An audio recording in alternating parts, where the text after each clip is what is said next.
Excited, the stream is almost starting. All right.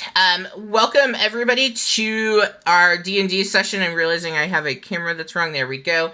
I am Charlie. I'm the DM for this group. We are doing something a little bit different. We're going to be playing Neverland 5e, which is based on this awesome, beautiful book. If anything, even if you don't play it, I recommend getting it just because it looks so nice. By Andrew Kolb, I believe is how you pronounce the last name. I'm really bad with pronunciation of anything. But he made this great book taking Neverland and kind of giving some backbone to it to turn it into a D&D setting, which for me, Peter Pan was one of my all-time favorites, so this seemed like a no-brainer when I saw the book at the store. I was like, I've got to have it, and so here we are starting off with that. We're going to do some player introductions, so just to start, share your name and whatever you feel comfortable sharing at first about your character. And we're going to go in number order. So, Jake, go ahead and start us off. Too easy. Okay. I'm Jake. I'm playing Pointy. Pointy is a little half elf. Not so little anymore. Pointy is a very big fan of fairy dust and the magical capabilities that come along with that. And he's a dreamer. He definitely is very very goal oriented. And I think very passionate towards things that he wants. He is a former lost boy, and he's still missing the good old days. He still wears the possum outfit that was given to him as a child. Can't say it still fits, but the effort is there. And yeah, that's Pointy. I got Pointy. All right, awesome. All right, and then Caleb. For sure. I play Roland Volreeves. He's a pirate and has been a pirate for about as long as he can remember. He's the he's a character. He's the kind of guy that'll try to talk his way out of any situation. Also likes making a good deal for himself and not much for other people. And he gets himself into some interesting situations because he's not always the brightest person in the world, despite having the confidence of the most intelligent person in the world. So, could get into some situations that way. But That's who he is. Okay, awesome. Thank you. And then Dane. Hi, I'm Dane. Be playing Brandil Evergreen.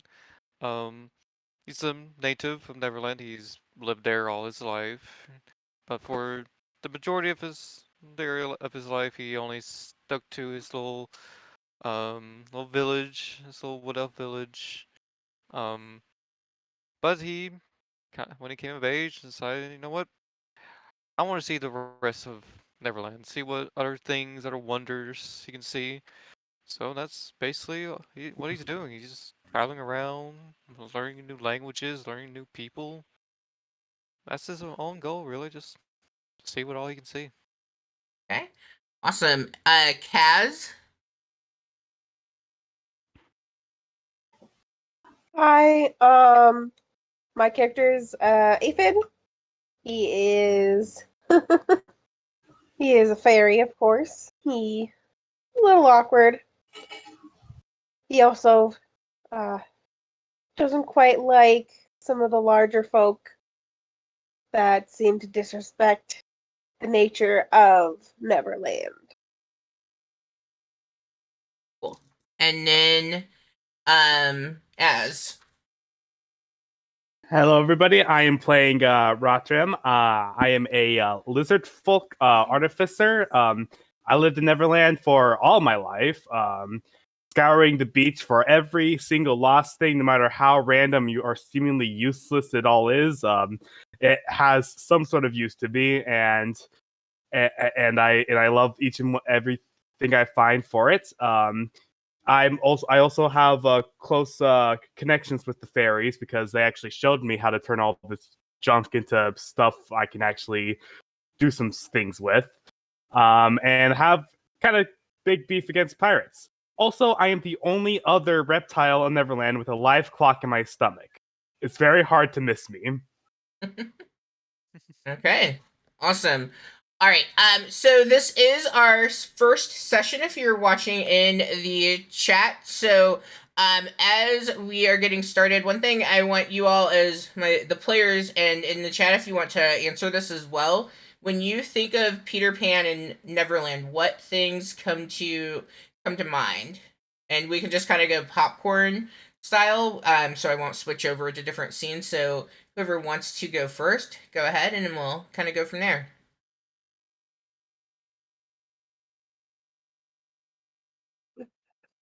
I think about the flight and all the pixie dust and everything, and all because it's like how they did in that one Ticket Bell movie. It's like, how does that stuff actually work? And how the heck it doesn't make you change your talent type and everything?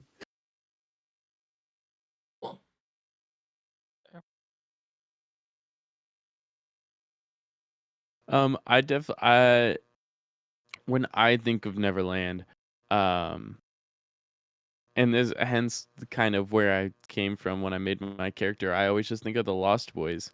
Um, I think of I think of the kids getting to the island and then meeting this little ragtag group of children who, you know, uh, despite almost like feeling like they're in charge of everything, still having this sort of innocence to them and this fun this fun manner about how they do things. Um, I think it's fun that they can be in charge and sort of feel like they run the world while still having that, you know, um, without becoming too cutthroat, and I really appreciated that, especially as a child. It was nice. Okay, awesome. Uh, I think of like Neverland as like Tinkerbell and all those like fairy movies growing up. Think of it as like that mystical faraway place that you never quite get to go to growing up. So when I made Aphid, it was like I want to be a cool fairy that does cool things, kind of like Tinkerbell, but not like Tinkerbell at all. Tinkerbell went rogue. Awesome. Yeah, when I think of Neverland, I just kind of think of it as, you know, a very mystical, like otherworldly place that has a lot of different like secrets to uncover, all these different like magical creatures, beings, just magic in general that can be both very fun, but also can be dangerous depending on who may find it, may use it. So when I made my character, I was thinking like I kind of want to uncover all these things, all the secrets, explore every inch, every crevasse that they Neverland has to offer. Awesome. And I guess when I think of Neverland, I think of like the kind of almost sense of escapism that it represents. Like the kids kind of flying off to this magical world of wonder and fantasy, and it's just yeah, it's just the whole idea of the escapism kind of symbolism behind that to me kind of pops into my head. Yeah. For me, when I think of Neverland and Peter Pan, like it takes me back to being a kid. I feel like I was always out in the woods, kind of exploring and seeing what we could get into. Basically, we had what felt like a pretty large wooded area behind the neighborhood that I grew up in, and I feel like we were just constantly out back there. I also kind of think about the pirates and like the relationship to Pan and like what is that really about, like what's going on there, and also trying to kind of understand like how is it that Pan and the Lost Boys haven't grown up, but like then you have the pirates there.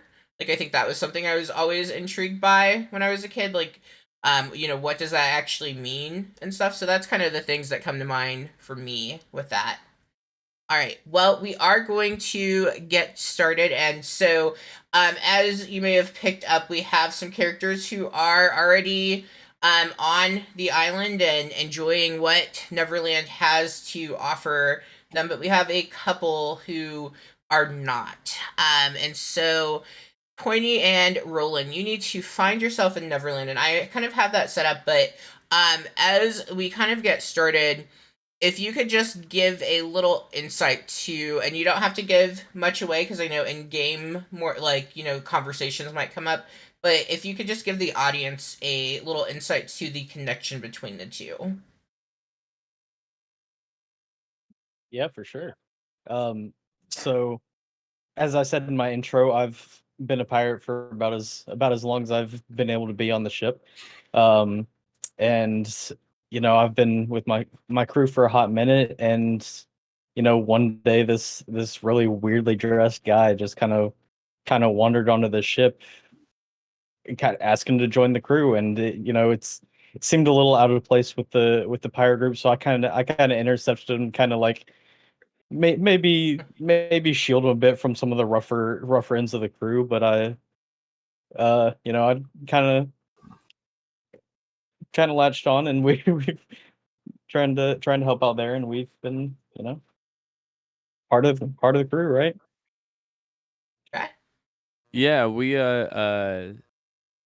I came onto the ship, and I we found a mutual relationship of being able to help each other, and we've just kind of been sticking together since then. I found a guy who very clearly knows what he's doing all the time, and I have some insight into someone who could help rolling out. And so it's sort of a uh, I help you, you help me kind of the thing we got going on right now.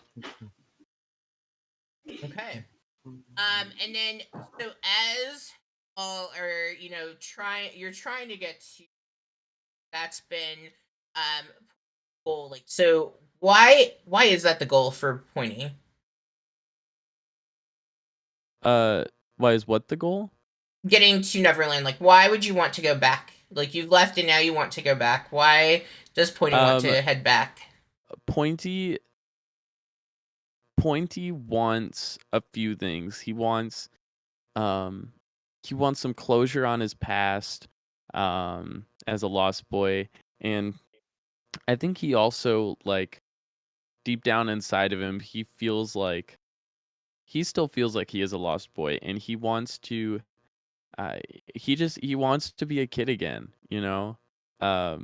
He doesn't know exactly how it's gonna happen, but he knows if he has any shot, he knows who to talk to. And, you know, he really just wants to. He's sick of growing up at this point. Aren't we all? Yeah. Yep. You're not wrong. You're not wrong there. All right, I am going to hit play on Foundry for some music, just so you all are braced for that. And chat, if it's too loud, let me know. But if you all need to mute on Foundry, there's a little musical note, and that would be where you would be able to adjust your volume, or you can mute the tab. I just wanted to give that warning.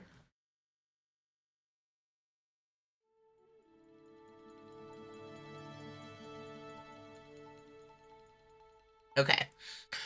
Alright, so Pointy and Roland, you find yourselves in a secluded glade. Your hearts are set on reaching the fabled shores of Neverland. Pointy, with your middle-aged adult body that's squeezed into your lost boy possum costume, you are clutching a vial of precious pixie dust in your hands. Roland, you are standing there, waiting to see what it is that your friend does. You've heard him talk about Neverland. Let's go ahead and make for me, Roland, make a wisdom, just a straight wisdom roll for me.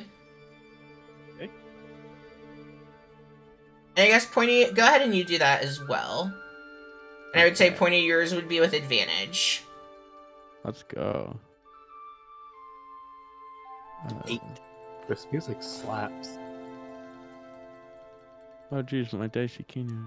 I was like, your dices. Yeah, I gotta fix that. Oh wow, that's a big old 5, big old 5 with advantage. I gotta fix those dice. I'll work on that real quick. Yeah.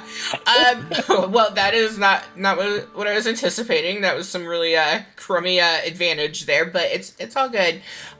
Pointy, you in this moment, like, you are somewhat doubting what it is that you believe in when it comes to Neverland. Like, you've been holding on to this for so long, wanting to get back, that, like, in this moment, as you're standing there holding this pixie dust, you're, like, just, you know, it kind of catches your breath, and you're just like, is this, like, real, or is this something I've imagined? Right? Like, you've put so much belief into what Neverland was and what it represented, and now you have been told that you have the key to getting back in your hand. And so in that moment, you know, it's just kind of that 1 second thing of, oh, is this actually what I believe, or is what I'm believing false? So I wouldn't say that you don't believe in Neverland, but, like, you're just unsure right now. Yeah. Okay. Yeah, and I don't show that. I keep that in. Ooh, make a deception roll. And then, Roland, what is your passive perception? Probably not good. Hold on. It's been a while since I've used Foundry. It's not gonna be better than that. Your passive is 12, actually. Okay.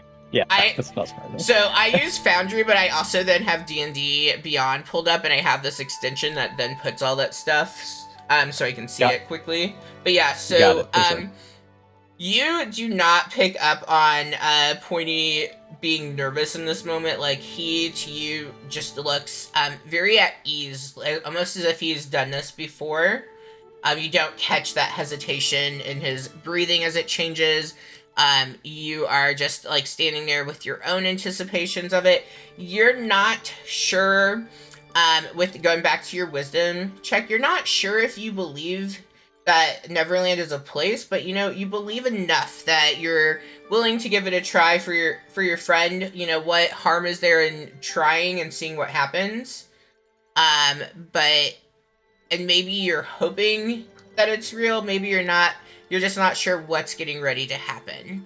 But you both stand there, and you're watching as Pointy kind of is holding this vial in his hand and waiting to see if this is going to be what takes you to Neverland. Are you going to go soaring through those skies once again, Pointy, like you had previously? And then for you, Roland, you're like, is this going to be the moment we get to fly? And so with this trembling anticipation, Pointy, what do you do in this moment? To get to Neverland. Well, with that, so right now you're standing here with this closed vial of pixie dust. Okay. I think I'm gonna pop open the cap, and then I'm going to look over to Roland. I'm gonna say, okay, stick your hand out. Give me a hand right here. Okay. Kind And of. I'm gonna take a little bit. I'm gonna drizzle it in his hand. I'm gonna be like, okay, there's multiple ways to apply this. You know, there's the classic, boom, just throw it in your face. Some people drizzle it over themselves. I use some unconventional methods of applying this stuff, but yeah, Okay, well, trust me. What do you use? I mean, you're the one that knows about this stuff. Why am I? My methods, they work for me. It's a preference thing, you know. It's not the dust isn't super picky with where it goes. Got it. Okay, so all you gotta do, we're gonna apply it, okay? And you just gotta believe, okay? You gotta believe. Well, all right. I know it's hard. I know it's hard. It's the hardest part, right? You know. I mean, I'm doing my best to trust you here, Pointy. Okay. And then what we're gonna do, we're gonna apply it, and we're gonna jump, okay? Okay. Okay? I got you. Okay. We're good. And you see Pointy goes, okay, on my count, you ready? Ready. He puts some like on his finger. Oh my god. He goes, okay, you ready? 3, 2, 1, go. And then Pointy just jumps off of the boat. kind of taken aback by what just happened there. I can't breathe. I only kind of saw because I actually swallowed it because that works too. It's not picky. It's not picky. Yeah, I just dumped it in my mouth and swallowed it like a powder, but it's fully taken aback by what I just saw. And I'm taken aback in all different levels. Okay, so for the last 3 weeks, I just like out of game, I feel like I have to share this because now I've been like proven wrong. My wife's like, no, I'm pretty sure that backstory is insinuating that the pixie dust is drugs. It's like, no one thinks it's drugs. Well, maybe we do. It is 100%. It is 100% it is. I knew the entire time what you're talking about where it was going, and I couldn't tell myself laughing. Okay, well, see, this is when I should have read my narrative, but this was better, so it's okay. All right, make me some belief checks, which is wisdom in this case. Just yeah, it is just flat. Okay. Am I proficient with it? I mean, I've been to Neverland before. You would still have your advantage roll on it, and yeah, I would say you can add your proficiency to it. Okay. Got a nice average roll. Nice. There's one. Hey, we're rolling great. There we go. There's 2. Okay. And Be a 19 with 19. proficiency. All right, so as you both make the leap off of the did you say boat is what you all were jumping off of? Yeah, we're on our ship right now. Absolutely. Yeah, you're on your ship. So as you guys make the leap off of the ship, at first, Roland, you're kind of in panic mode. How good of a swimmer is he? Would you say? I spent most of my life on a boat. I think I'm a fairly decent swimmer Okay. at the very least. Yeah, so Probably not the strongest, but You're kind of bracing yourself a little bit, like getting ready, like, oh, I'm like full on jumping in to the water. Like you're not sure what's going to happen. And I mean, when you jump, you start going down. Like, right, you're not initially going up. So like you are preparing to hit that water. And pointing to a lesser degree, you are as well. You're not sure what's going to happen. For you, it's really about the thrill of having the dust available. So, like, Mhm. you're not sure if you're going up or down, but you're just happy to have found some pixie dust. And then, like, right as it, like, kind of hits, I'm imagining it as being, like, if you've accidentally inhaled spices, because that is the comparison I have in my, brain for this. But like right like as you know the spice hits, you begin to soar up and you start going up before Roland does. And so you've started going down towards the water and then you start cascading up. And Roland, upon looking and seeing that Pointy is going up, you're suddenly like, oh shit, this does work. And you kind of feel a little tingle in your belly there, as it hits your stomach, and you begin to ascend upwards as well. And so you're you're flying at this point, not standing. Both your eyes are probably wide with awe as you're shocked that gravity is no longer pulling you towards the water. I'll be damned, it is working. You see, Pointy's still like trying to get the hang of like, getting used to this. And he looks down at Roland and goes, "Yeah, see, it's easy. You just gotta, it's just you do it. You just do it. It's one of those things you just do. It's like breathing, blinking, right? It's so easy. It's so easy." As he's like little off balance in the air. But he's smiling. I think Pointy's having a good time right now. I wasn't too sure about it when we were starting it off, but I'll tell you, this is incredible. It's really nice. incredible, Pointy. It's nice. Now I just gotta remember where we're going. He starts like. I'm sorry, I thought you knew where we were going. Oh, well, I know where we're going. It's this way. Make The confidence a little shaken.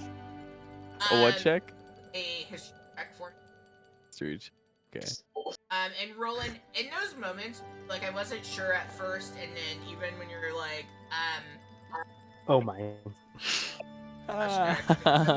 Oh no. Even when you are kind of like, oh, you don't know the way and stuff, like in those seconds, like you kind of begin to dip down a bit, as you're in the sky flying, but those moments where you have some doubt about like where it is that you're going or what's happening, you do dip a little bit before kind of rebouncing yourself.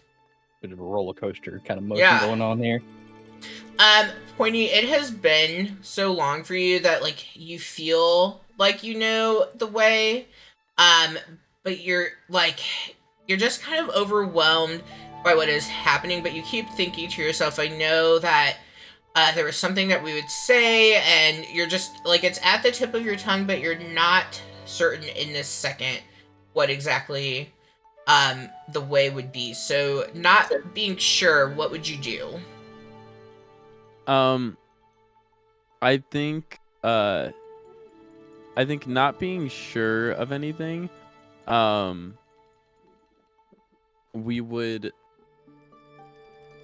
think Pointy knows like the biggest thing here is just to fully believe that things are gonna be all right. And so I think Pointy is like tries to show some air of confidence, like he's heading to the right area. But all with kind of the subtext of knowing, hey, even if this isn't the correct direction, we will get there eventually, and just showing I know where I'm going. That's what's important, Yeah, definitely with that. So, go ahead and do that belief check again for me, and you will always be advantage on belief since you are coming from that place. That's a 20. Okay, that's a... and Yep, we're going that's with a that 20. 30-20 Oh. on that. So you all, like, you just begin to, you know, fly up, and maybe, like, as you're getting used to flying, especially Roland, you've never experienced it before, and, like, so what the, like, as he kind of gets a grasp on being able to soar through the sky, is there anything he would try doing? I think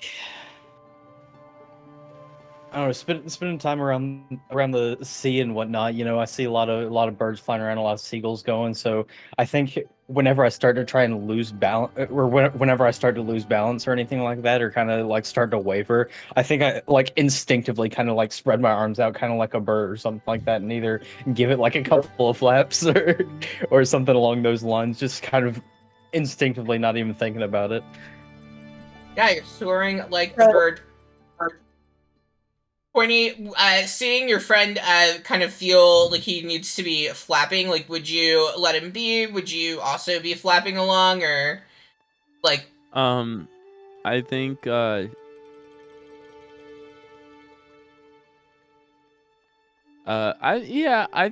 I think almost like a show, like it's not needed, but I think Pointy would try and like make Roland feel like, yeah, this is what you're supposed to do. This is what everyone does. Don't even worry. This is it, you know? Because you're high in the sky. Yeah. I have no problem flapping like a bird right now. Yeah. You know? Yeah, you all are just loving it. You're really enjoying as you're going, and you do eventually notice that there's a star in the sky that is kind of twinkling more than the other ones. Hey, what's that up there? Does Pointy recognize like that's the star? Like that's what I remember. Like, does anything click in Pointy's head? Go ahead and just make a perception roll for me, and if your passive is higher, I will take your passive, but, like, let's see. So Oh my passive's gonna be God. higher. Passive's my gonna be a God. little higher than that. Dude, we are rolling balls already. Passive. Oh my gosh, yours is 12, I believe. Did I get it? Yeah, passive perception's 12. Okay, well, that's good. So, it takes a little bit, you know, as, like, Roland asks you this, you're like, like, I don't think you, like, show face, but, like, internally, like, I don't know why that's twinkling, but I feel like I should know, I'm not sure, and you kind of, you know, just kind of play it off a bit, but after a few moments pass, and, like, the brightness of it just increases, and then it, like, keeps, doing that twinkle over and over, you suddenly are able to recall, and perhaps maybe, you know, from being on the island and, like, your trip there to Neverland, or, you know, when you were a kid in a storybook reading it, you suddenly have, like, in your mind, you're like, it's the second star to the right and straight on till morning.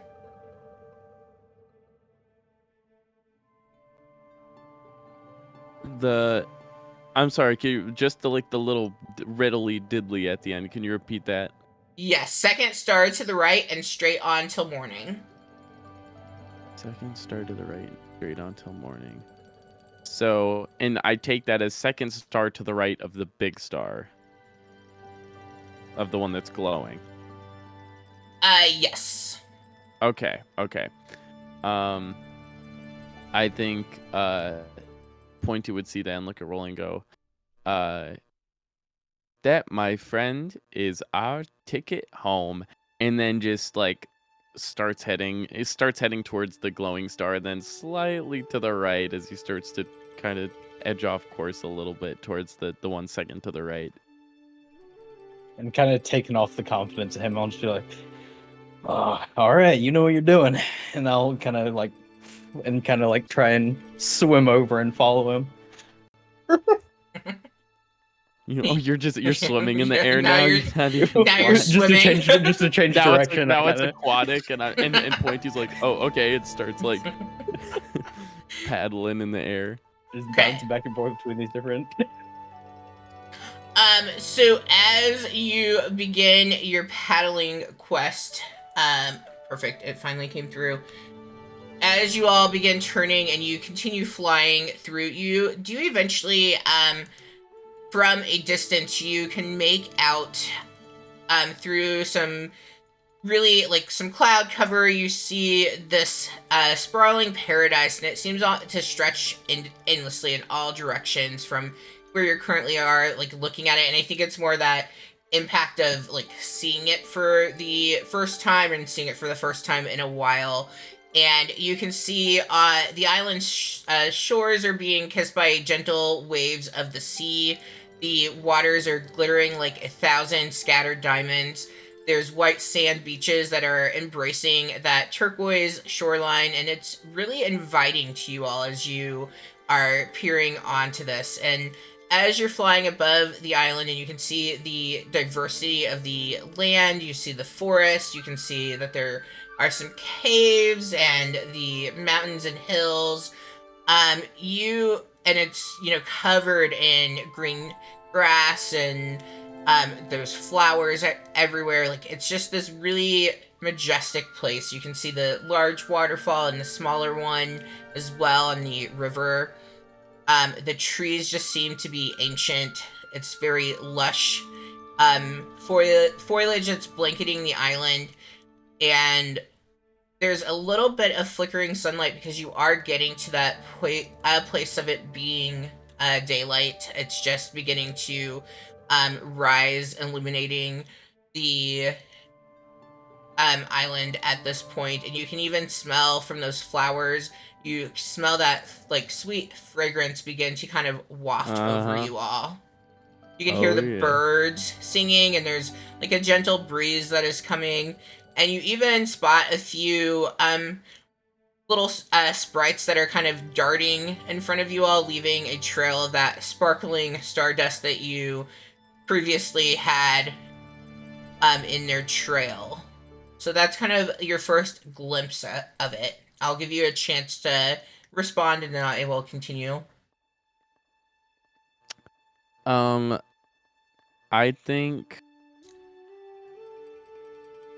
think we are passing over, and does it feel at all like, I know things can change, but like, does it feel similar at all to Pointy? Like, does any of this feel like, oh yeah, this feels right. This feels right, Mm-hmm. Guess make me an insight. Like, let's see what your feelings are with it. I'm about to sight into this island, guys. Just wait. Here we go. I mean, that might not be the best thing. It was just the first thing that popped in. Damn, you guys suck at rolling. Yeah. I'm not doing so hot. How am I feeling? Okay, so what you are feeling, I mean, the shape of the island itself really hasn't changed too much. Like, it's hitting you, like, all at once. And, your dust effect is probably wearing off at this point, too. So, like, it's just kind of, I don't know if you've ever experienced, but, like, that sensory overload moment where it's just too much to process and take in. Okay, so it's just a lot right now. Yeah, like, it doesn't feel unfamiliar to you, but, like, it's just you're can't kind of in process awe. it right now. Yeah. Yeah. Too easy. Yeah. Okay. Okay. I think I'll. Oops, sorry. Go ahead. No, you're good. Okay. I think I'll call out to Pointy. I'll be like, "Hey, is this the right place? I mean, you're the one that knows, but I don't. It looks just about like any other island I've ever seen. I'm not gonna lie to you. It's yeah, it's that's the thing about it. It looks like other islands, but it's not like other islands. You just gotta get close. You just trust me. You just gotta get close and like get closer in. All right, Pointy. All right, are you all going closer in? Yeah, I'm trying to look for like an open area, or I don't know. I guess just a place that seems safe to land. Probably like a beach or like a place with, that just feels good. Yeah. I would say any of those lower beaches probably look pretty inviting, especially as the water is hitting the sand. As you all begin to kind of descend to the island, you like this moment of being awestruck by what you're seeing, except I guess Roland, you're just like, it's an island. Oh, thank you for the follow, appreciate that. But this moment of like it's all kind of washing in and you're like taking in what you're seeing and what you're experiencing, because I would say even like appearances it looks to be just an island to Roland, but like that just the beauty of it is probably more breathtaking, right? And so as you guys are staring there and getting ready to land, you suddenly hear a loud noise coming from if you're looking at the island. I'm so bad with directions, so that would be east. From the east side, no, west side. I see I flipped it. The west side of the island, you hear this loud rumbling sound, and suddenly you all have these cannonballs that are just flying at you. Make for me dexterity saving throws, and I promise everybody else, your time is coming. I know it's been a bit leading up to this, and I do apologize. I'm gonna wait. Hold on. Wait a minute. Hold on. Wait a minute. Okay, I'm waiting. Hold on. Wait a minute. Can I do this after I've already rolled? Let me check. If it's your twist fate thing, I think you can. No, I can only give myself advantage. I can't. Oh damn. I can't. I'm talking about the Tides of Chaos thing. That one, I can give myself advantage. So if I've already rolled, it doesn't apply. Okay, well, well, I mean, the good news is I'm not trying to kill you. So, like, we got that going on. And the other good news for me is I really needed you all to roll badly. And so thank you for that. Okay, perfect. Awesome. It's all scripted. So, like, scripted. The rolls are scripted, guys. Don't you worry. Yeah. The rolls are scripted. Yeah. We're actually funding every one of these. Yeah, you all in this like there's just so much going. Like you are trying to nimbly dodge from all these cannonballs that are coming your way. In the chaos of this though, and you both suddenly like hit one another. Like so you're flying, going to descend. You both hit, and because of that impact, it sends both of you in opposite directions. And oh no. Yeah, so with this unexpected jolt, Pointy, you are going to find yourself, so you are spinning and twirling towards the ground, and you are going crashing into the sandy beach on the left of the map.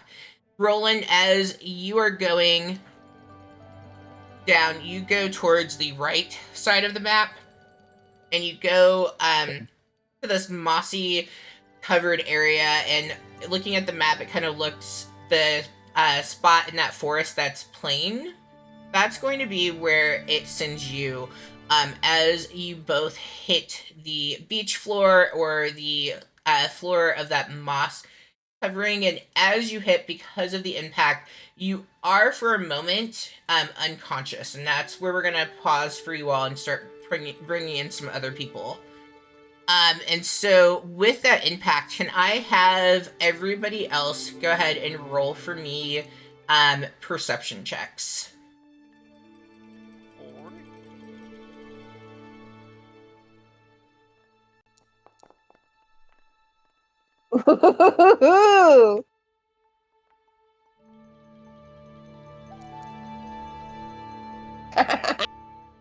Thank goodness for our expertise. All right. Is it? I'm so bad. I should have like double checked the new pronunciation. Is it Rotram? Is that correct pronunciation? Rotram. Rotram. Rotram, what is your passive? My passive, it's a 10. It's also a 10? Okay. Yep. Brindle, is your passive higher? By 1 is 16. Okay, cool. I mean, that 1 counts, right? Yeah. Okay, so, Aphid, as you are currently in... Oh gosh, I had written this down and now I don't have it. Oh, I typed it. Okay, so as you are out, and like this is like right before dawn, so like the dawn break hasn't happened yet, but you do see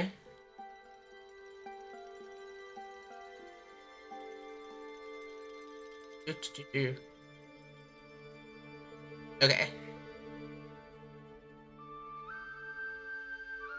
You are perched on a moss-covered branch, and you are actually, so in that map area, you are really close to where Roland had just landed, and so you kind of like see this like zooming figure coming in, and I mean they're larger than you, so I think that kind of alerts you, and you also notice that they're not a child.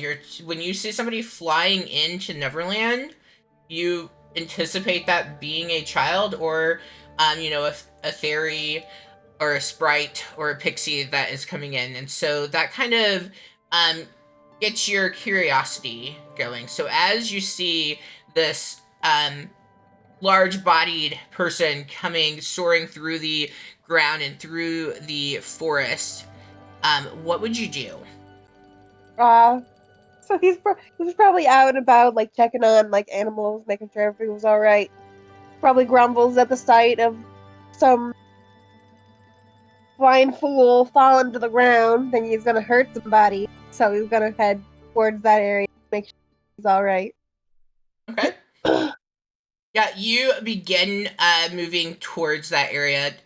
Brandel, you had a 16 on yours. You would have been in the forest on the left-hand side, which is, that one is Lost Woods that you're in. Let me actually check. Where? 7... And Aphid would have been in Fairy Ring Meadows, which is the forest that is on the right-hand side. But you would have been in the Lost Woods, Brandel, and at this point, as you're kind of moving through the forest, going from ancient tree to ancient tree, you hear the sounds of the cannonballs erupting from the west side of the island, and you immediately see like these birds beginning to fly out from the trees, and so like that kind of directs your attention upward, and as you look up, you do see Pointy beginning to descend down. What would Brandel be doing? Just purely out of curiosity what's going on. He's going to follow the trajectory that Pointy's following to continue following him to see, one, if he's alright, and two, to figure out what's going on. Okay. So you begin to kind of follow that trajectory of where they came from, and then Rotram, for you, you are currently, and you had a 10, you are currently working on a contraption on the beach. You are near that sundial region, so you're behind where this is taking place on the map that I had dropped into the chat. So you're in that sundial on the beach. Right now, there's nothing else on the beach and near the sundial, and so for you, this is like the opportune time to be in this area. Being native to the island and also being lizard folk, you are aware that the crocodile isn't here, and this is normally where they would be out sunbathing and resting and things, so like you want to kind of seize that opportunity of it being away from the area, and so you are extremely focused at this point. You do not notice what is happening. You do hear the cannons being fired, but you don't, by the time you are at a place like, so I'm just kind of imagining you're sitting and like working and tinkering on something, and by the time you feel like you can look up to see what's going on, you don't see anything up ahead. I hear the hear the cannonballs go off, and I'm just like I kind of like look up a bit. It's like, damn pirates. As like I'm like turning over like logs and stones, collecting lost things, and maybe I find a few things, maybe I don't. What's this card that says Black Ludus? Huh. Must be useless. Just toss it. Okay.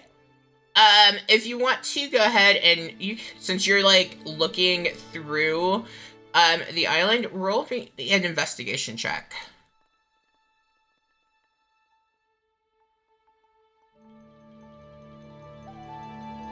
Oh, let's go. 23.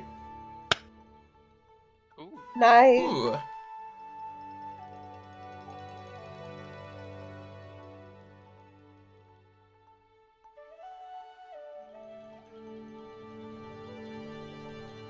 Just give me 1 second. Okay, so as you are kind of rifling through,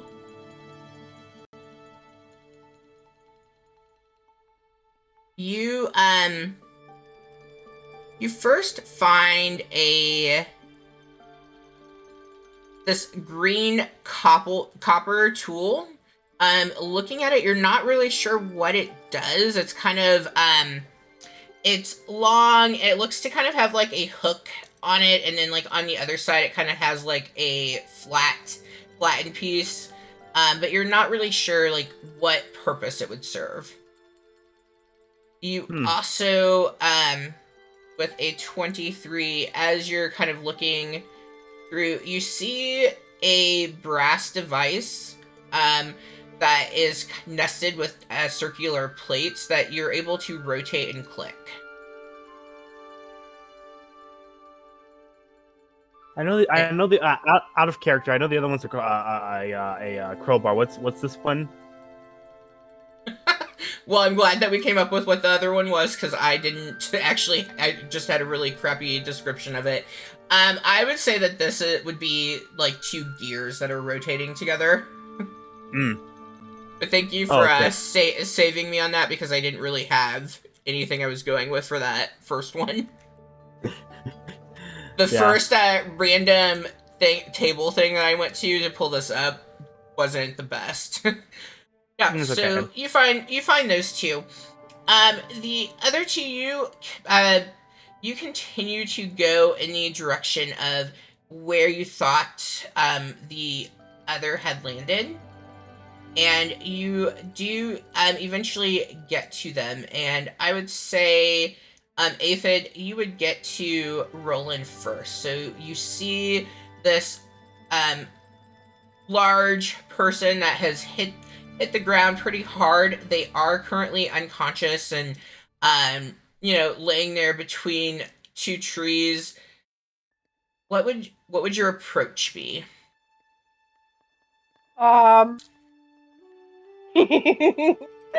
he flies over, like hovers over him, like just looking down at this like dude's face.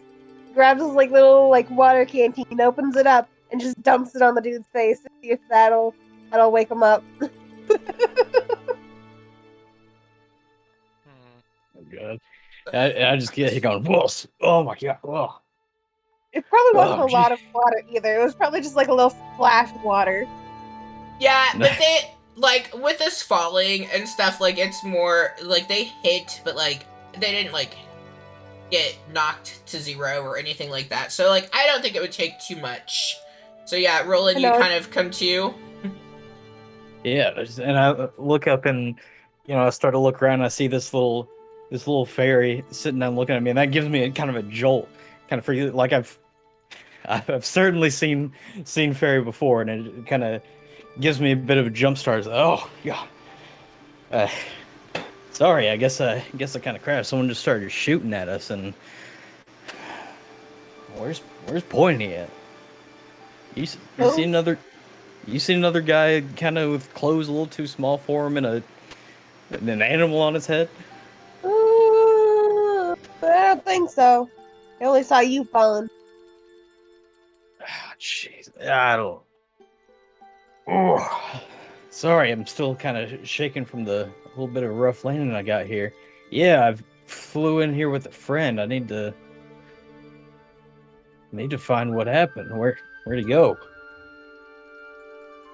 Are we in Neverland right now? No, where else would you? Well, I came from not Neverland, so jeez. Okay. Well, at Usually least it's we children made it. that come from not Neverland. Sorry, say again. Usually it's the children that come from not Neverland.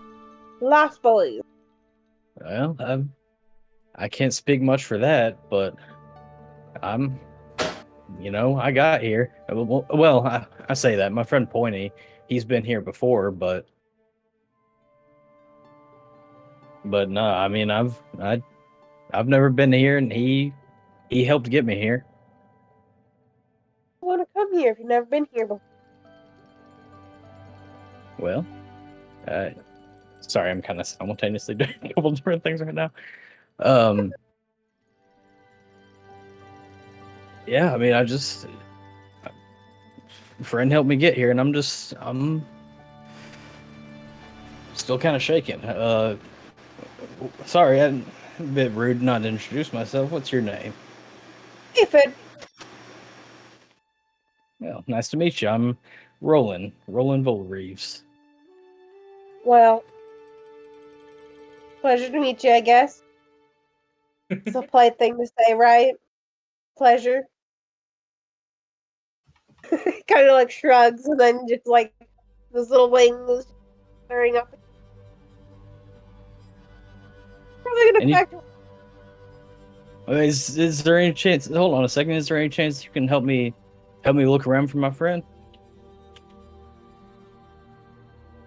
I mean, You seem to I'll know keep the you place out of certainly more trouble, than me. yeah. Say again. Sorry, I think we kind of talked over each other there.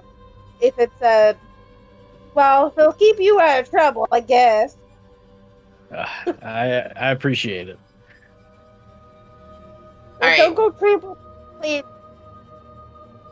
Kind of like from us under you as you get up, like making sure it's all right. I kind of wearily follow along. Yeah, and you would begin so Ethan, you would also have noticed that there were two figures that came crashing in. So like that the other one landed somewhere on the southwest beach area. So like you would begin kind of going in that direction. I would imagine like thinking about where they landed and the fact that you're able to easily fly with being a fairy.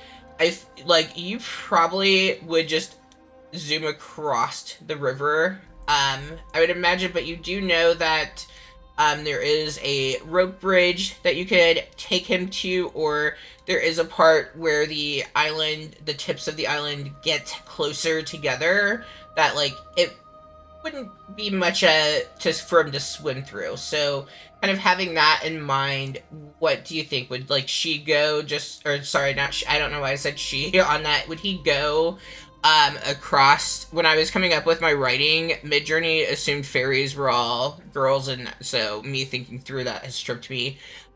Would he go across the river, or would he take Roland to a place that would be easier for him to cross? I think at first he just goes across the river, not thinking about it, and then he's just like, "Oh, you tall folk can't fly." And then so he has to like go back and lead him around, and then just fly across again. Yeah. So you begin taking him towards the river point that you would cross, and you get to that point, and Roland, you see like there is not. It's a pretty treacherous river, and so you see that there, and you're like, yeah, I'm not sure how I could cross here. Well, might struggle with this direction a little bit. I appreciate that you can fly and all, but as you can see, I don't exactly have wings, and I'm all out of that whatever dust stuff that Pointy gave me that got me here. So I don't know about all this. And Yeah. just to add in, 1 second, because this would probably change, like, determine your interaction as I think of it. So, Aphid would know that when it comes to having the dust that makes it so things can fly, you would know that it comes from fairies or pixies, and with that, you would know that people can either get it that willingly from a pixie. Well, actually, so fairy dust, pixie dust comes from pixies. There is a distinguish between this. So you would know it has to either, it comes from the pixie. The pixie can give it willingly, or the pixie can be forced to give it, or even killed for it. So kind of having that in mind, what would your reaction be to hearing him say?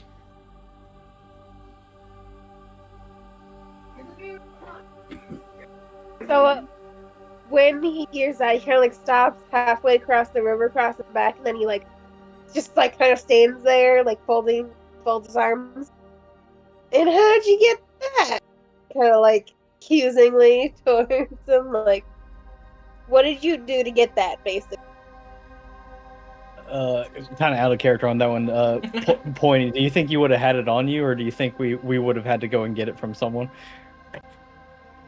I don't know. I feel like Pointy just kind of has a supply of this. As for how he got it, I took it as part of his part of some of his patron stuff. So yeah, with that in mind, it's probably being acquired with force. Okay, yeah. So Yeah. So you think Pointy? Do you think I just like have like maybe a fairy that I You like, mugged? just keep in my pocket, and like I come out and I flick it, and then I just get like a little thing of fairy You dust? just Or mug the fairy over and over. No, I wouldn't say that you're carrying a fairy around, just thinking above game mechanically, but like maybe you have a connection to a fairy and some blackmail is happening. We could go that line with it. Okay. A bit of Okay. extortion. Blackmail, guilt, like whatever the case may be. Like maybe this was a fairy that you were close to when you were in Neverland, and like so they still come and visit you and kind of keep a little bit of those memories alive for you, but like Okay. not too willing to get you back there. Okay. Okay. So I'm kind of blackmailing this fairy into being like, hey, like either you owe me or something. Okay. And we can work on fine tuning that. We'll as fine we, tune it like, later. Yeah. Because I did not think of that at all. But yeah, so you have some kind of a connection to a fairy, but not necessarily a positive connection. And I'm assuming I've seen that kind of interaction go down when you got the fairy dust, like that got us there, or well, yeah. no, it wasn't. Oh no, yeah. I was gonna say I feel like I probably already had it on me when Okay. I was giving it to you. Okay, cool. Yeah, and I mean that would be the question, if you think that you ever would have like shown him at any point the fairy and stuff, because I would say like the flicking of the fairy to get it and stuff, like all of that would apply. I just don't think you're carrying it in your pocket. Okay, because I was just thinking of like that clip from like from Mhm. the movie where they're like holding Tinkerbell up by like the back and they're Yeah. shaking her and like so yeah, I don't know. I feel like Pointy probably feels a little like he doesn't feel too bad about it, but he knows if people found out, they'd probably be like, that's like a little mean. Like, what the fuck, And so I think Pointy like he's a little ashamed, but he just doesn't really talk with anybody about it, Yeah, so Okay, Roland, cool. you probably wouldn't have any idea. You just know that your buddy had it and gave it to you. And so I guess that comes to the question of in that connection, how much of a good guy do you think Pointy is? And like, do you think that he would be harming someone to get this dust? Or do you think like he would be getting it in, a more polite fashion? Well, I could see it kind of going either way with Pointy. I feel like he's kind of in the area where I could see both happening. But given that I don't know the actual answer, and with the question that I'm being asked right now, I'll say, well, I mean, my friend gave it to me. He just had it on him when we were talking about it. So I mean, I couldn't tell you how he got it. He had it, and he got us here. What can I say?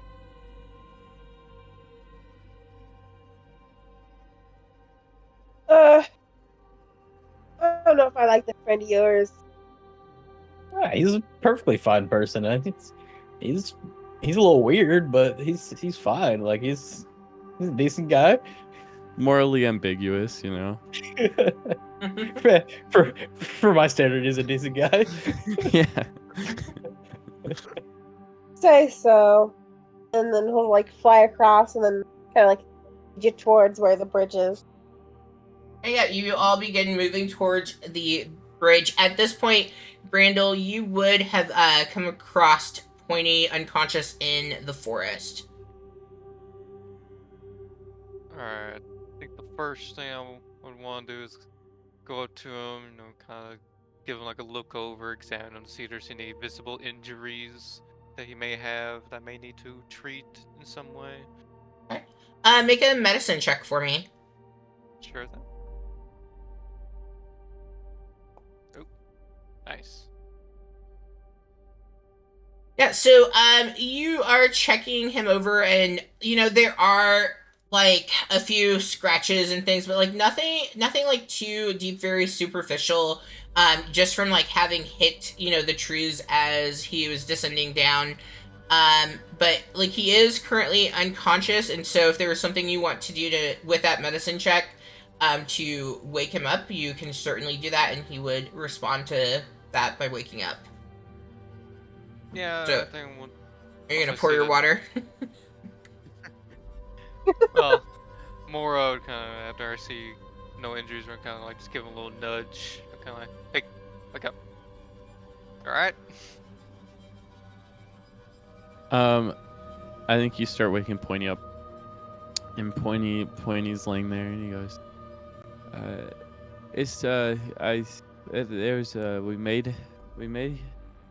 we made it. Oh, it's green.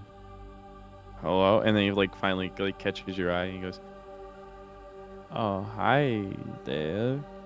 Is this is this Neverland? I thought I was going to Neverland." Well, if your destination was Neverland, then congratulations, you have made it. Okay, But you that's did great. land. That's But it seems like you had a little bit of a rocky landing coming here. No, he's like clearly like still a little like dizzy and like shaken up. He starts getting up. He's like, no, I'm fine. I'm good. Have you seen there was a guy I was with? He's like starts peeking around. I flew in with him. We were going, and then we I don't know. There was like a ball, like a. But I don't know. I'm having trouble remembering a little bit. Well, if you saw a ball, then that probably was the cannon fire I was hearing earlier. Was someone Is it- shooting at you, or did you just get caught in the crossfire? I don't know. I was a little out of it at the time. I'm Seem a little gonna out of it now. yeah, no, I'm good. I'm feeling great, man. I've never felt better, so I'm doing great. Are you good at finding people? Do you know this place too well? I'd like to say I know my way around this area pretty well. Okay, yeah. If you could geez, I don't know where you would have landed. But I Maybe have you saw where his friend would have went, same as Aphid, or probably not. Would not. That roll is higher, so you would not. You did see his friend, so like that there is a second person to be found, but as like they hit and kind of separated, you were kind of concerned since Pointy was like coming into the forest where you were. You were concerned about like might end up hitting you, so like you kind of hyper fixated on his descent over Roland's. Okay. Do you have any idea what direction your friend would have went? Just kind of give me a general idea where. Going? I don't know. I was flying in, and he was sort of to the right of me. Okay. But now, and then he starts like spinning in circles. He's like, but from where I am now, I don't know if that's my right or if that's my right.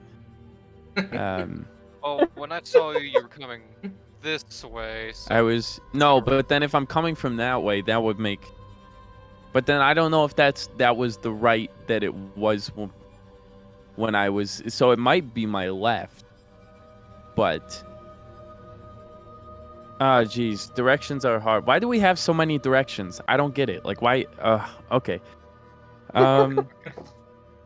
Let's Agree. go. Why can't we just have one direction? That's what I'm saying. We just need one. That's all we need.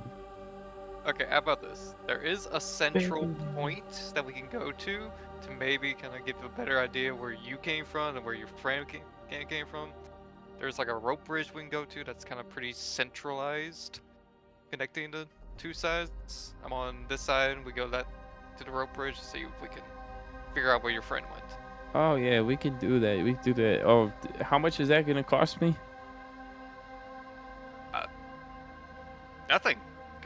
You fell out of your sky and you're trying to look for your friend. I wouldn't ask. You know, when it's not gonna. Oh. Oh. Okay. I don't know. I just thought maybe. Okay. Yeah. I mean, I'll take it. Yeah. I appreciate it. I will. Maybe I owe you one here in the future. Maybe I.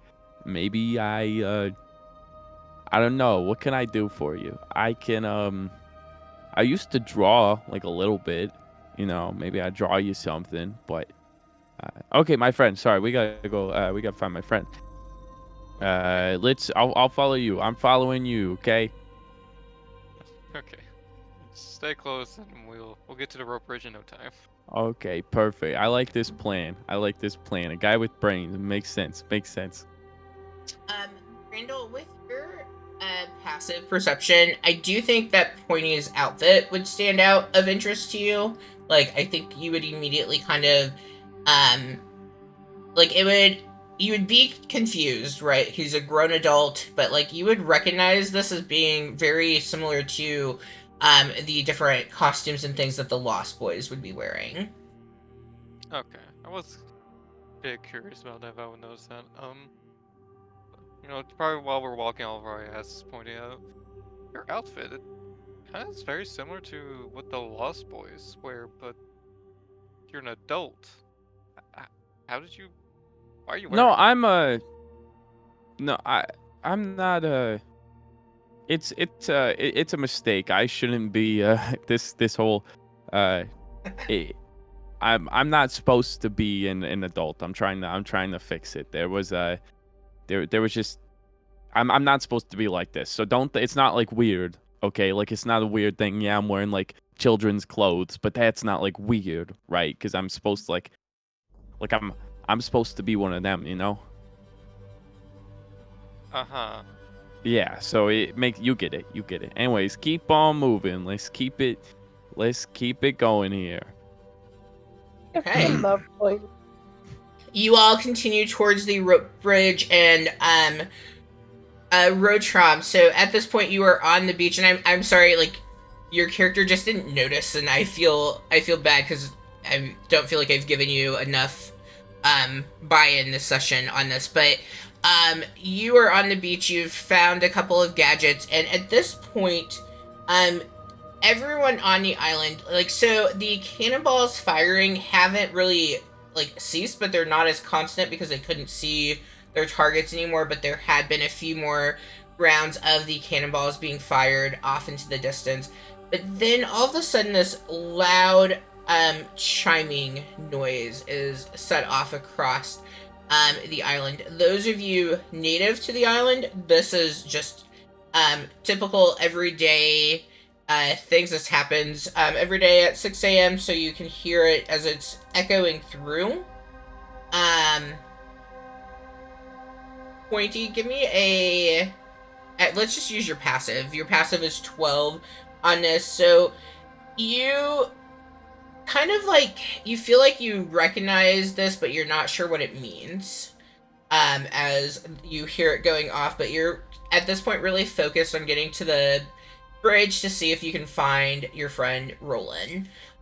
Rotram, as you are on the beach and this chime goes off and you know it is turning into 6 a.m., you are, and this would be true for everyone who's native, but just kind of moving this story arc this direction, you know that strange things begin to happen at this point. That usually at 6 a.m. there's a few minutes where things that can't be explained begin to occur.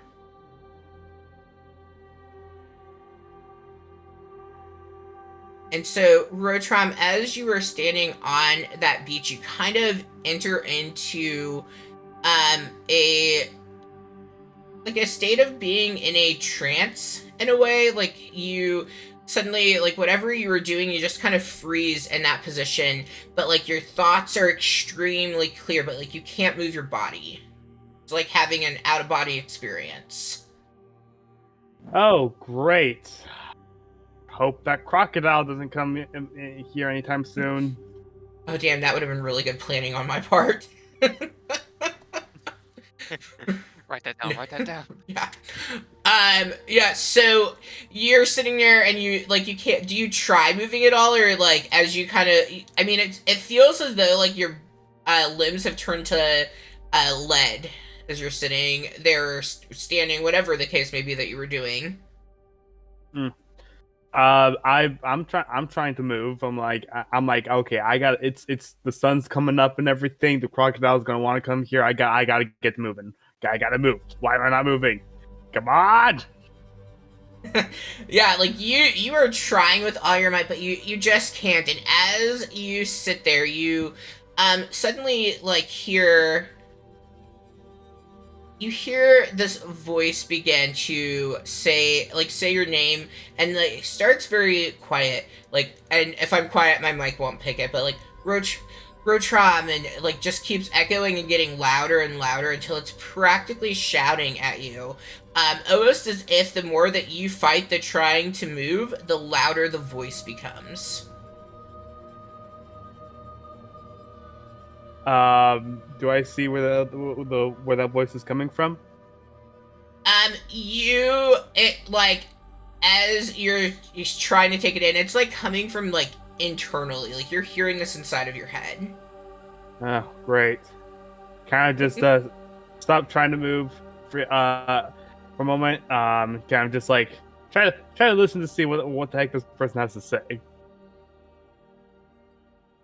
Yeah, so you kind of hone in to take a listen for what it's trying to say. Do you think that you would be trying to see if you recognize the voice at all? Yeah, maybe that would be like. Okay, Like Oh, go ahead. No. Make what check? I would say, I don't know. I guess I would go perception. And you said you have a connection to the fairies. Am I recalling that correctly? Yes, I do. I hang out with them all the time. Okay, so like do you feel like you would kind of know as much as they're willing to share with you about different things in their neck of the woods? Yeah. Okay, then with that in mind, I would roll that with advantage. Yeah, I even speak Sylvan, so.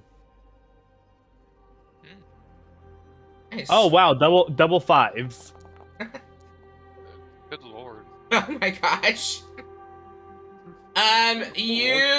You cannot really pinpoint this. I think it's that fear of the crocodile might be coming back. So you can't get past that thinking of, I need to move, I need to get away from here, because like you are like smack dab where the crocodile mouth would be like opened for the day. And so I'm panicking because I hear ticking and I can't tell if that's me or the crocodile. Ooh, I like that. That's perfect. Yeah. And so as the shouting gets like louder and like calls your attention to order, you hear the voice speak again and addresses you and says, Rotram, the weaver of machines, behold your path. In this meadow, the flowers hold the key to your puzzle. Seek the harmony of the colors to unlock the way. Ooh, that's new. And as you were sitting there, having like this experience, you see the beach, and like you see it kind of transform right in front of you, and like the sundial fades away. So like you no longer can see that, and like you are able to, and what's really, I guess, freaky to you is you know that you can't move, like you can't move your limbs or anything, but like you're able to turn your eyes all the way around, which you're not an owl, so like that's not really a thing that you should be able to do, but like you have a 360 view going on. You mean my neck? Because turning my eyes all the way around would mean I see the inside of my head.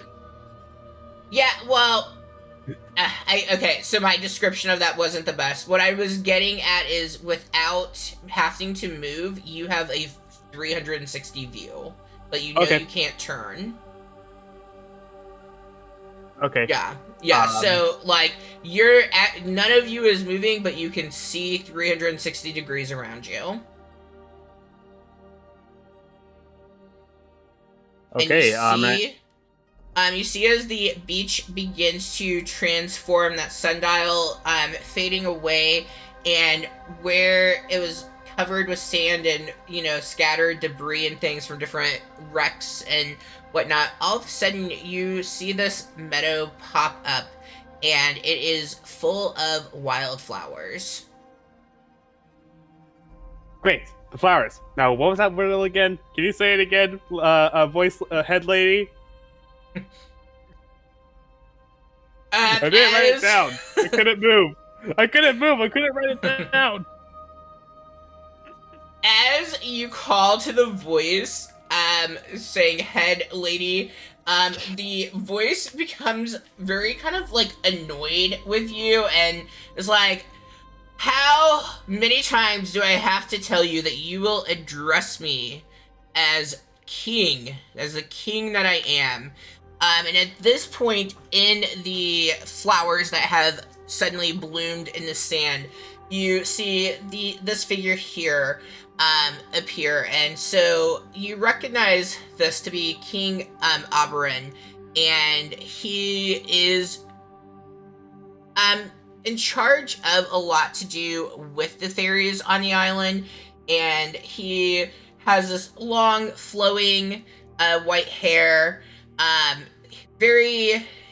You know him to be very curious in nature, a bit of a prankster in a way, but like he has power and he knows he has power.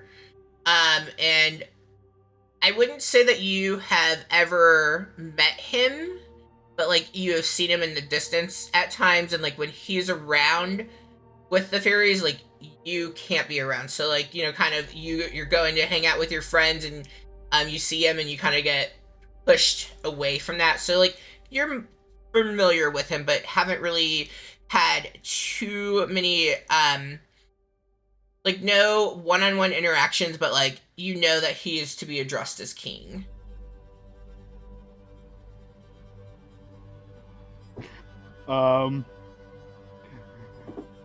Okay, I know he is to be addressed as king, but I have a loser brain, so I go, hey, head lady, there you are, how's it going?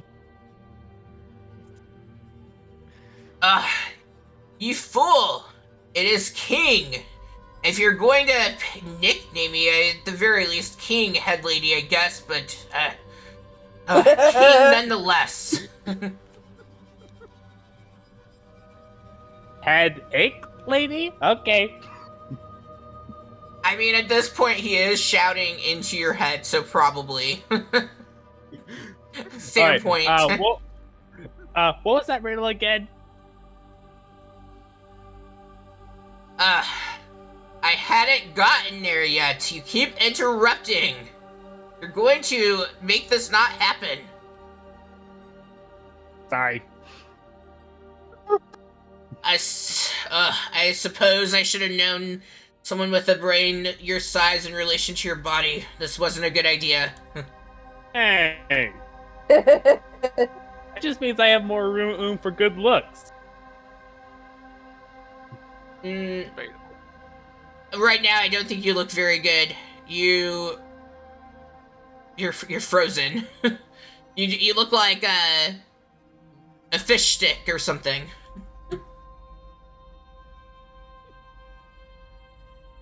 See, I can be mean too. Now, here, can we try this again? Yes, please.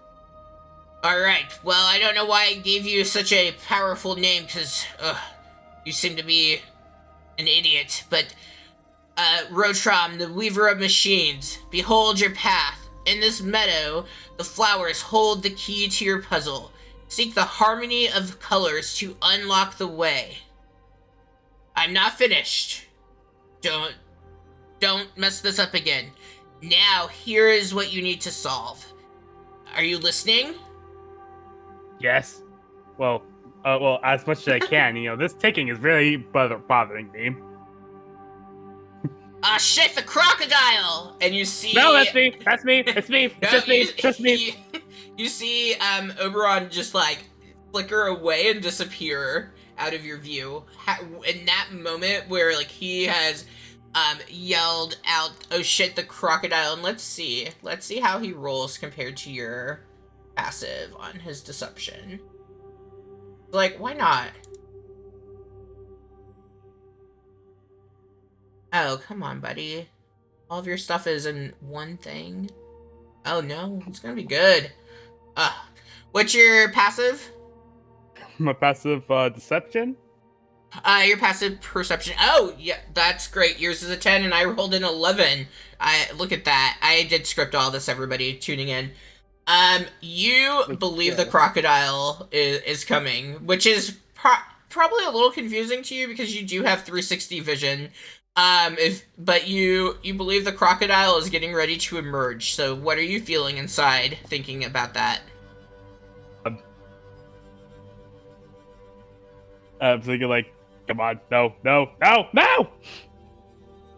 As your panic is kind of like ringing in your head, King Oberon reappears, and he kind of has like this playful smirk, and he goes, if I didn't know better, you might have been panicked. No, I know better. You were panicked, weren't you?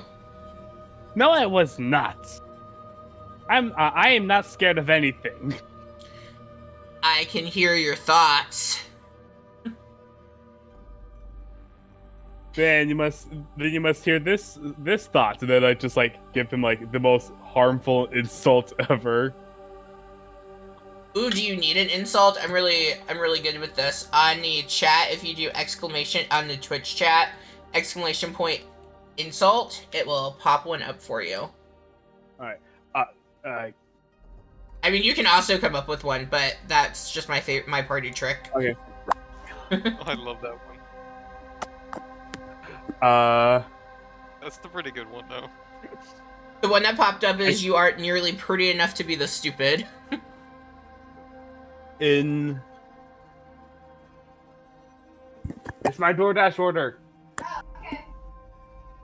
I say to him telepathically, your only natural gift is being a greasy, fancy-brained moron of a donkey with an even more reputed breath. Oh my goodness, it's so much better. I'm shocked that you know all those words to even be able to think them. But anyway, I got the joke. If I could reach my bells, I would say it in Sylvan.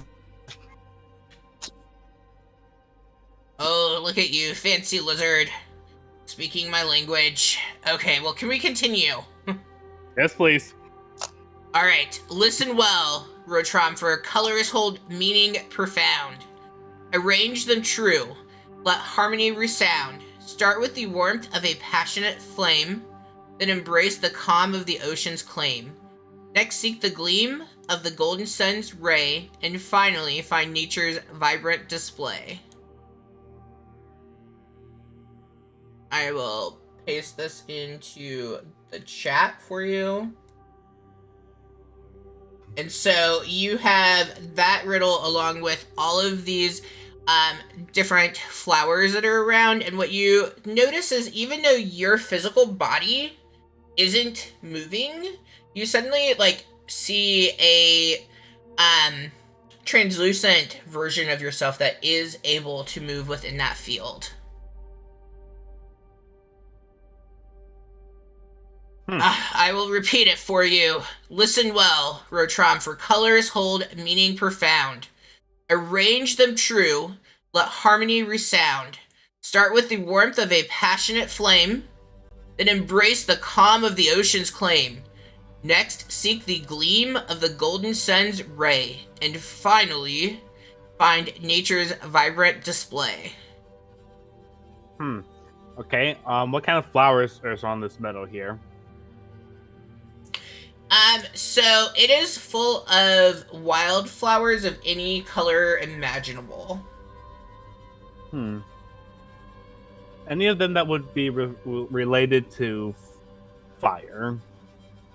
Of any, like, symbology or anything?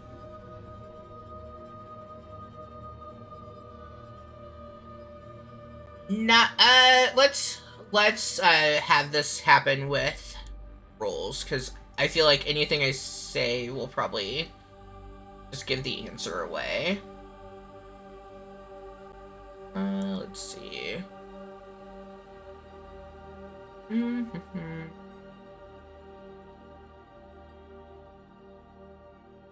don't know, I feel like that would, you're probably wanting to make perception checks as you're looking at the flowers and trying to connect them to the riddle. Or I guess even nature, maybe. Since there's flowers involved, I could go with a nature check. Okay.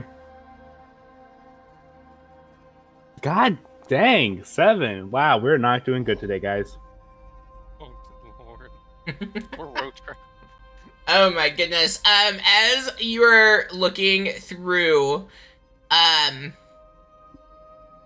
the flowers, King Oberon is beginning to get increasingly impatient with you because you are not you're not really figuring it out, and he like looks and says to you, okay, so there's all these flowers. Besides being wildflowers, like what do you notice about them?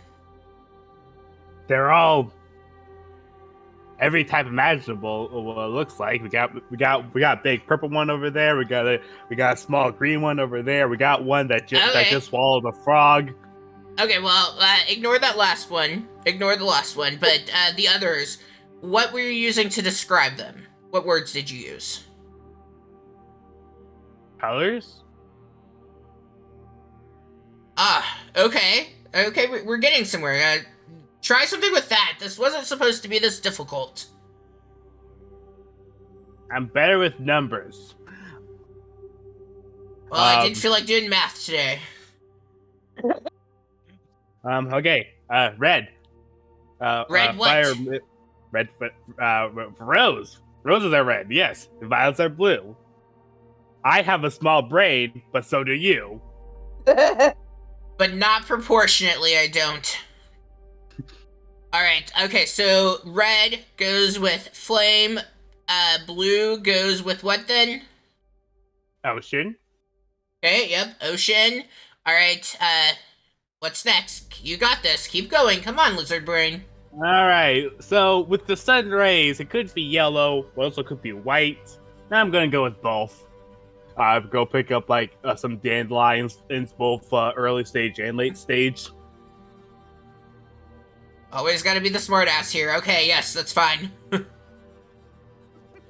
I don't know why I picked you for this task. I thought you'd be useful to the group. I'm not sure I was right. What group? There's a group? Focus. no, One more. me. One more. It's me, you, and your 2 brain cells. At least I've got 2. You only got 1. Why are we doing this? Come on, let's go. We're not friends. You can't do this. All right. King, Did I put King. Them, all right. Did I put them all together? It says to what? Finally, find nature's vibrant display. So I can't just have them all together. I'm like, in the bouquet, it's like, got a display here. You're missing one. Yes, you got a display, but what, color do you think of for nature? Green, but all the flowers have green on them.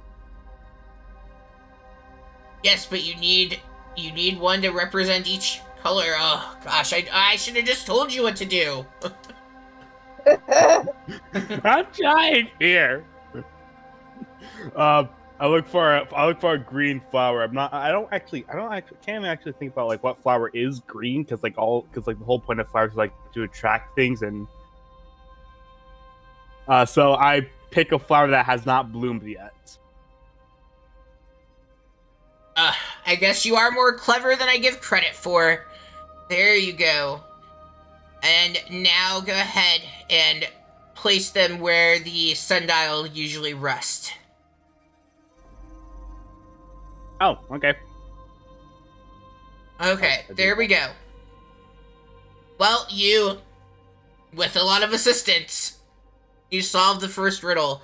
I can't believe I have to do this 4 more times. I hope that they don't have lizard brains too. And as he is saying this and you are placing the bouquet of flowers that you have put together, you see King Oberon kind of he has that smirk again, and he's satisfied that okay, well, at least one puzzle kind of came together, and you suddenly feel this gentle breeze, and that translucent version of yourself that had been doing the walking as you were telling it what to go and pick up fades away, and you feel a breeze hitting over you. And then the flowers all begin to glow very bright. And as they begin to lay a path of the flowers that you selected, it begins to form an outline of a path. And the glowing is getting brighter and brighter. And you see this hidden pathway that you have never noticed before in your time on the island. And so at this point, King Oberon says, okay, now what do you think you should do? I look at the path with the flowers. And then getting warmer. And then I point the other direction and say, go that way.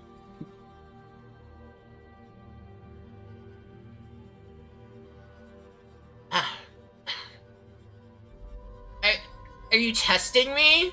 Is that what you're doing? Are you testing me? Go that way with the flower. That makes a lot more sense. Why do you lead with that? I was hoping I was picking intelligent people for... never mind. It doesn't matter. Okay, yes, you're going to go that way. So, why are you still standing on the beach? Go that way. I'm frozen. Did you try moving yet? Oh, hey, I'm not frozen anymore. Let's go. And you begin to follow the path as you're going. If at any point you try, and I'm gonna kind of speed through so I can wrap this up for us. But if you do try stopping at any point, King Oberon, he's never behind you until you try to stray away from the path, and any direction that you turn, he just poof appears. And at this point, that being able to see 360 is gone, so you wouldn't notice him until you stop and turn into him. And he's like, no, keep following the path. It should be this simple. What? I've lost things. No, just keep going. Trust me. I think this is going to be good for you. I think maybe you need friends of your size, and maybe that will help. What's wrong with the fairies? Besides you. Well, nothing's wrong with the fairies. It's just, never mind. Just keep going. Just keep going. And as you keep going, you end up in a meadow that has this one flower kind of in the center that is brightly glowing.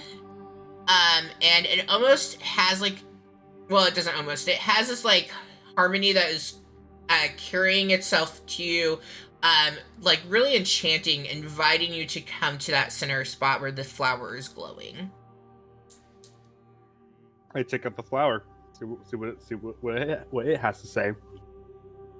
Yeah, and so you go there and you pick up the flower, and you hear King Oberon, and now his voice is very calm and like collective and soothing, almost very diplomatic, and he says, "And now, tinkerer of things, inventor of many things, you simply wait, and the others will find you."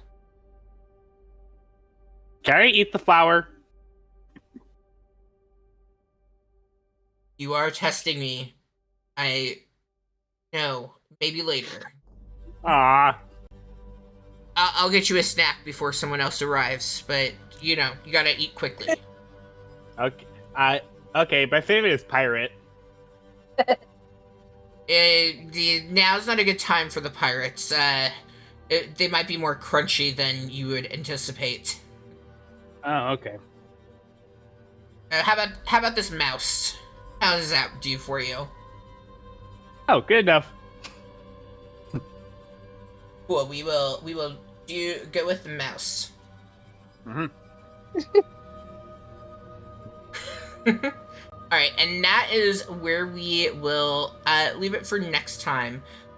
So at this point, we have Rotram in a meadow that he's getting ready to see who's coming. I mean, he's not even sure like who it is that's being referenced, since he didn't notice any of the crash landings or anything like that. And the other groups you are going to pick up with getting to the bridge. So cool. Before we head out, we are going to raid, and so as I get that set up, you all, if you all could share like current thoughts of what you're thinking or what you think your character might be thinking in this moment, go ahead with that for me. I freaking love everyone's character, I'm not gonna lie. Y'all are great. I freaking love Rotram. He's hilarious. And Pointy's great too. I love all you guys' characters. Fun. Oh my And God. Aven's thinking, gosh darn it, why am I stuck with this weird person who fell from the sky? Why do I gotta deal with this? Why couldn't it have been anyone else? Why me? I have chores to do. I can't be stuck leading this human around. I have things to do. I'm thinking, like, I'm kind of excited. What is head lady have for me today? Like, who am I gonna meet? Are they gonna? I mean, they obviously can't be better than the fairies. The fairies are the most kindest people I know, except for him. And I'm also still hungry. I want to eat that flower so bad. Yeah, they don't have DoorDash at Neverland yet. Oh my god, you heard that? You heard that? I'm so sorry. Oh, it's okay. I was just a little jealous, is all.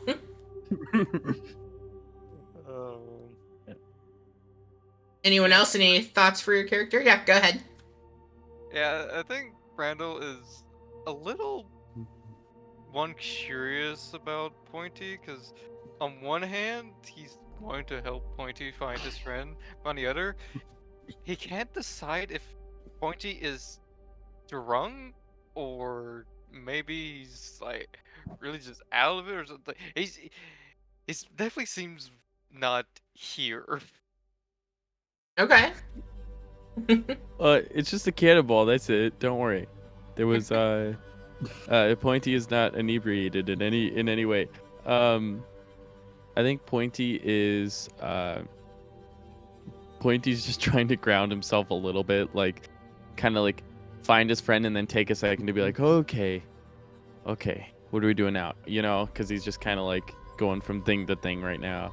But I think he finds a strange sense of comfort being here now, and kind of like is like, this is where I'm meant to be, you know. So I think there's a little bit of fulfillment there, but still got a bit of way to go, you know. I think Roland is still just kind of reeling from the whole Mhm. the trip, the crash landing, everything, and just trying to get his bearings. And now he's following this ferry around. He's not super comfortable following the ferry around, but he also needs to find his friend, like get some sense of find something familiar to where he can kind of get his feet back under him. But yeah, he's still just kind of I'll be back completely floored by the whole 20 experience so minutes. far. I'm gonna munch my Cool. very crusty bread. All right, I think that is everyone. I had a blast playing. We are going to go ahead and raid. They are called Throwing Swords, and they are currently playing some D&D. It looks like they are just getting started with streaming, so go in and in their chat. I made sure this time we can comment. Yes, and if you are watching and you enjoyed, please make sure you hit the follow button for me as well. We will be back next week, and we will play longer with the holiday. Today's a little shorter of a day, but we will be playing next week from 11 a.m. Central Time to about 2 p.m. Central Time, so we hope to see you. But let's go give some love to Throwing Swords, who are currently playing some D&D as well. All right. And with that, Let's go, everybody. passes. Oh, how much did I pay for?